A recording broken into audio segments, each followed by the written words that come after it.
और वो कामयाबी की दास्तान हम स्वयं हितेश से सुनते हैं। हितेश, क्या हुआ था जब एयरफोर्स नेवी में आप फेल हो गए और एक्सीडेंट हो गया, उसके बाद दिमाग में क्या चल रहा था?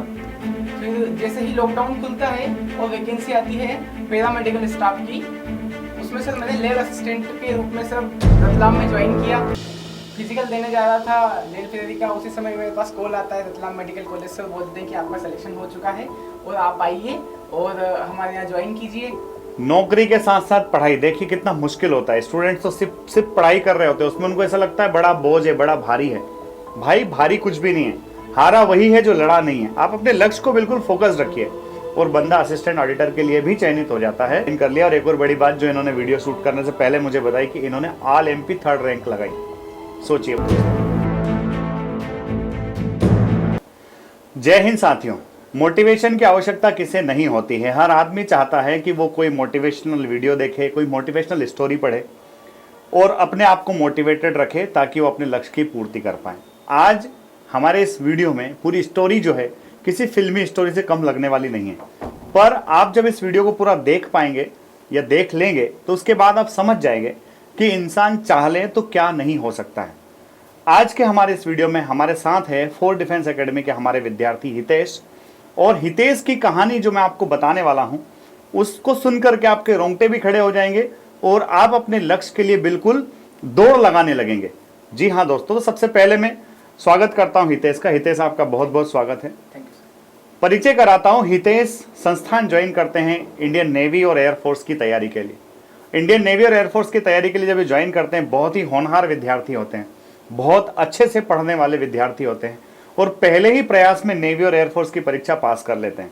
और ये सारी परीक्षाएं पास करने के बाद ये जब फेज 2 के लिए जाते हैं तो फेज 2 में फिजिकल और ग्रुप डिस्कशन इन पार्ट्स में 1-2 बार बाहर हो जाते हैं। बच्चा हिम्मत नहीं हारता है और वापस से तैयारी करने लगता है।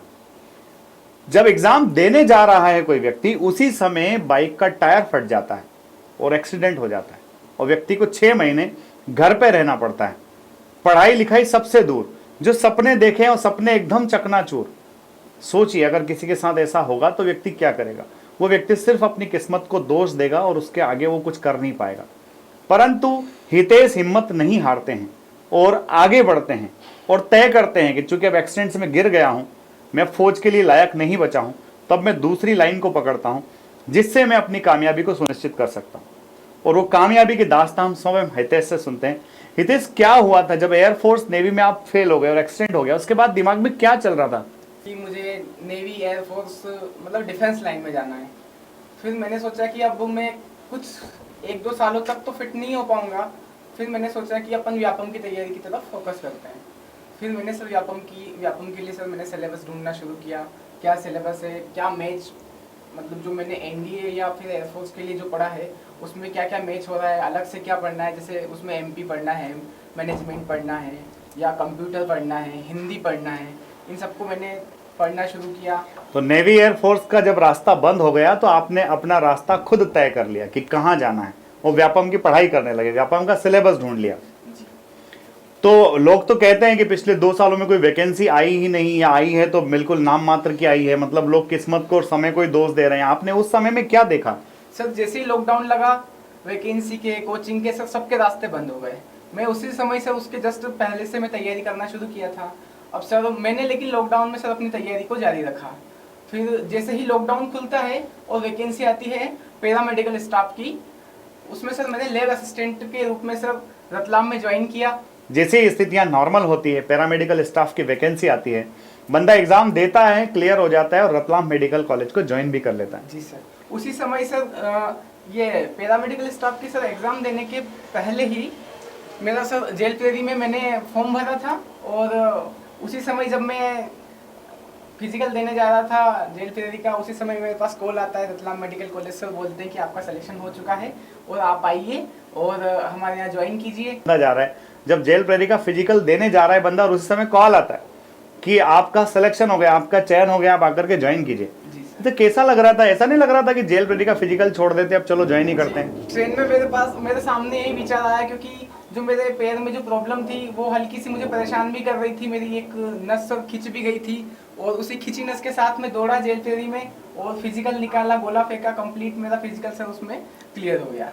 गोला भी फेंक दिया, नस दुखने के बावजूद फिजिकल भी क्वालिफाई कर लिया और जेल फेरी का फिजिकल को भी आपने क्वालिफाई कर लिया। अब जेल फेरी में सर बची थी मेरी, और मेरा इधर हो गया था रतलाम मेडिकल कॉलेज में। तो सर मैं रतलाम मेडिकल कॉलेज में ज्वाइन कर लेता हूँ।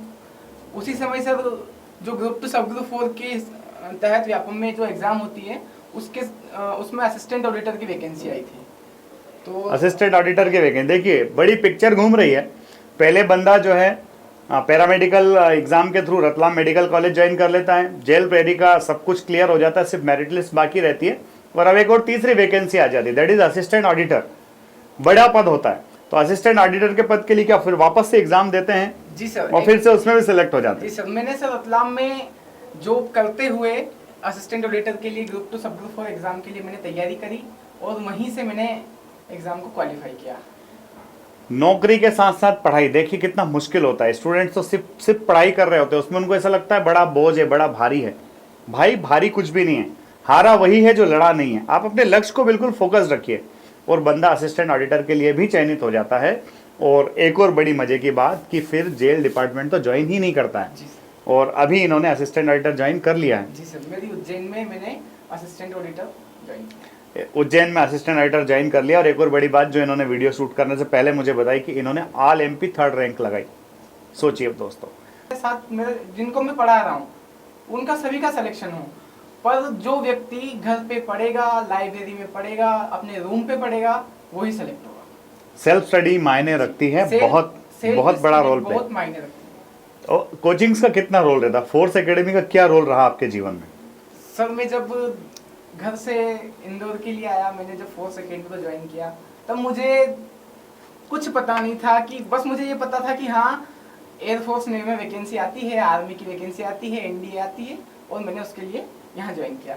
जब मैं इंदौर आया तो सर के माध्यम से और भी कई अन्य माध्यम से मुझे धीरे धीरे पता चलने लगा कि और कौन कौन सी वैकेंसी आती है, क्या आती है।